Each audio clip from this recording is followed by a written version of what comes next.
What do you do when there's a stealthy, natural-born killer in your garden? My name's Brett. Join me by the fire. Together, we will try to figure out what lurks in the shadows of the adventurous garden at night. There sure are some interesting sounds out here at night.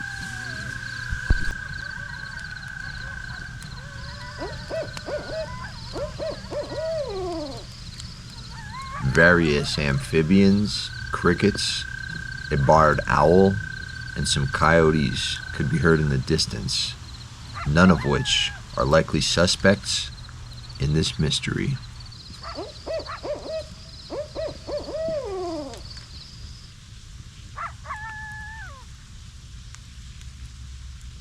After a nice cookout with visiting family members, we began to walk the garden trail toward the robin's nest. To our dismay, something had already paid the robin and her 3 chicks an unwanted visit. Perhaps it was the same something that is responsible for the bluebirds never returning home one evening, causing all 5 of those chicks to perish in cold. We did our best to ignore the grisly sight, but it wasn't long before someone pointed out that one of our larger fish had been attacked, leaving it with mortal wounds. I leaned over the edge of the pond for a moment to listen to the evening ensemble as I gathered my thoughts.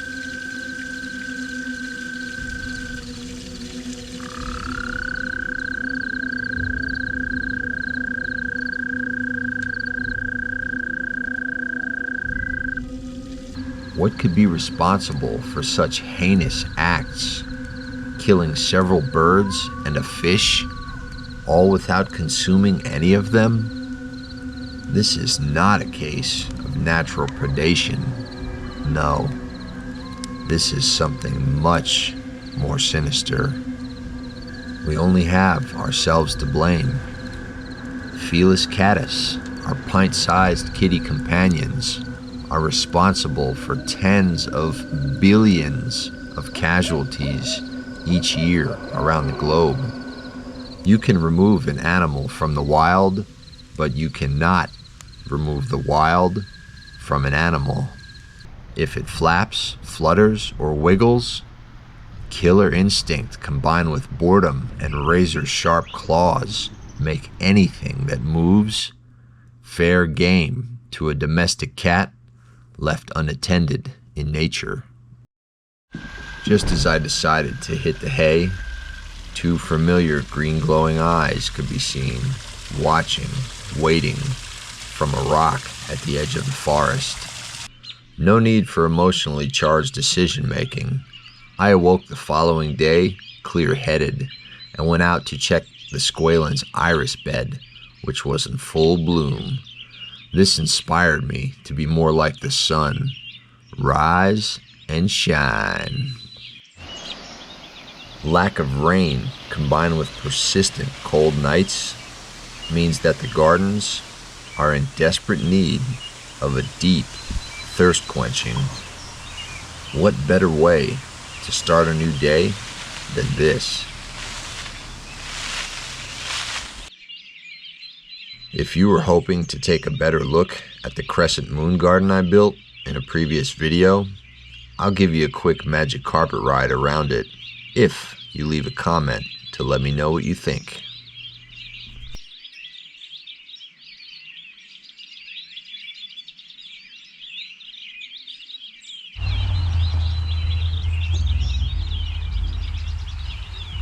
The main garden could really use some love as well, especially after the loss of our seasonal nesting visitors.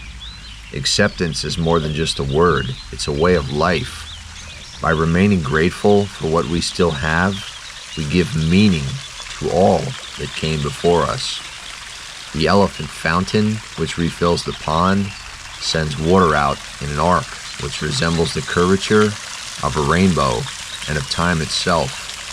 Emergence, continuation, remembrance, it's poetry in motion.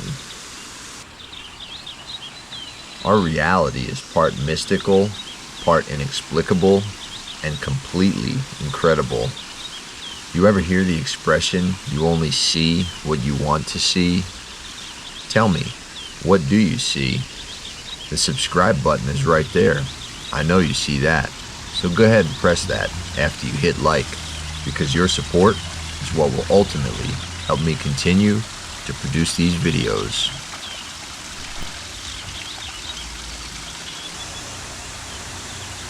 I mean, Pearl is looking just beautiful.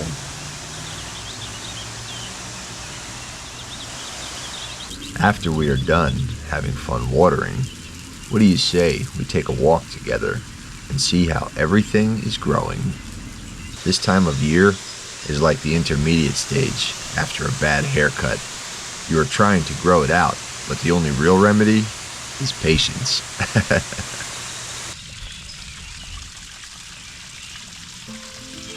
The dinosaur egg garden, as visitors call it, has a colorful blend including Bulgarian columbine, tick seed, coral bells, lavender, and even herb Robert, which has edible and medicinal qualities. Traditional uses were as an antiseptic and a bug repellent. People often call the elephant garden cute, especially with the border of forget-me-not along the front edge. You may look, but better not touch, for this is where I keep many of the more toxic plants: monkshood, celandine, lupine, and foxglove.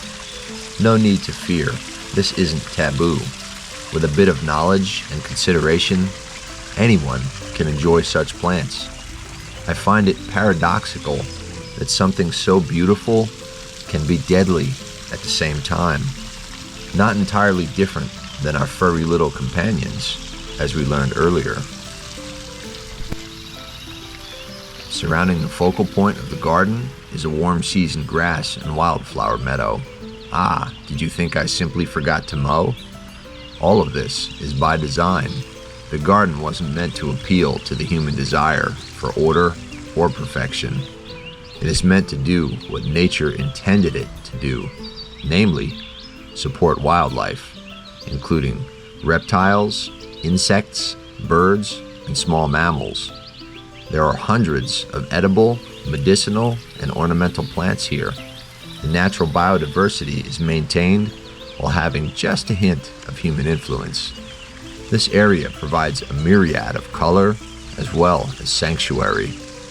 My philosophy is to listen to nature and work with it. There are pink lemonade blueberries and yellow delicious apples, peonies and butterfly bushes, even antiques like this high wheel cultivator to remind you of just how good we have it today. Talk about true grit. Can you imagine trying to till a garden in rocky soil with this?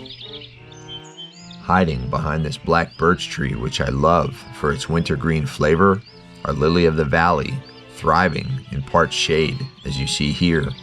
Not only are they the birth flower for the month of May, but fairies in folklore are said to use the tiny bells as cups from which to drink the morning dew. If you have a fairy garden, this is one plant you must have. Nice patches of red clover have made a home here behind the purple smoke bush. Native to Europe and Asia, it has become naturalized to North America. I appreciate all clover, for it is a nitrogen fixer. You may notice some intriguing structures throughout the garden. Some of them are symbolic, like the balancing stones. Others are placed where strength is needed, such as near this recently transplanted redbud. I think they are suitable companions at this end of the meadow. Don't let the name fleabane fool you. This tiny daisy attracts more insects than it repels. The petals are so soft, I don't know anyone who can actually feel it touching their fingertips. Try it for yourself. A woodland favorite is the jack-in-the-pulpit. Don't listen to anyone who says this is edible. This is a poisonous plant, and its palatability is questionable at best, even if prepared correctly. Check out this wild geranium. This is why I do not go arbitrarily pulling out everything that grows where I did not plant something. There are no such thing as weeds, only plants which humans determine are offensive to their false sense of control over nature. I don't think I've taken you on the bridge very many times. This is the best vantage point from which to be fully immersed in the garden. It serves not just as a backdrop for the waterfall, but as an observation deck, which provides many photo opportunities as well. All the wildflowers, bulbs, and bushes will begin to bloom next month, and this meadow will transform into a paradise. Birds, butterflies, bees, and dragonflies all call this home for the season. More colors will emerge than you can shake a stick at. I designed this entire garden to indulge all of the senses. There are things to see, taste, touch, smell, and hear. I'm particularly sensitive to overstimulation, so the design elements here all have boundaries and space between them. While they function cohesively, there are different areas of interest which engage you with each footstep around the path. There are textures and tones, shapes and colors, points of interest and bewilderment, artistic expressions and eclectic collections, upcycled wooden installations and manifestation of imagination. When you enter a garden, it's not merely plants, but a philosopher's mind in the form of a living dance. We all put our signature on the landscape at large, lest we forget what is really in charge. Thank you for watching. I hope you enjoyed.